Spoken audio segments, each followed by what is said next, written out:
దీనికి సంబంధించి మరిన్ని వివరాలు మా ప్రతినిధి హరీష్ అడిగి తెలుసుకుందాం. హరీష్, టీడీపీ పొలిట్ బ్యూరోలో ఏ అంశాలపై చర్చ వచ్చే అవకాశం ఉంది?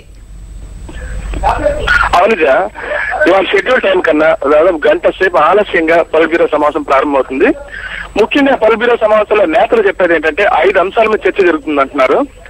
ఇటీవల జరిగిన తెలంగాణ ఉప ఎన్నికలకు సంబంధించి ఈ పార్టీకి లభించిన ఫలితాలు, దానిపై విశ్లేషణ జరుగుతుందని, దాని మీద చర్చ జరుపుతామని.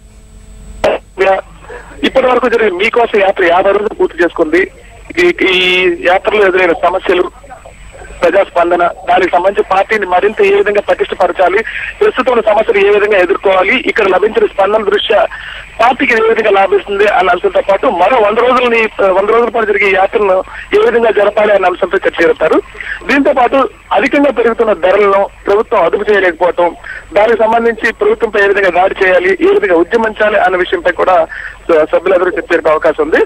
దీంతో పాటు సంస్థాగతంగా జరిగే మార్పులు, ప్రస్తుతం పార్టీలో వివిధ రకాలుగా జరుగుతున్న ఈ మార్పులు, పార్టీ క్యాడర్ పటిష్టపరిచే అవకాశం గురించి చర్చిస్తారు.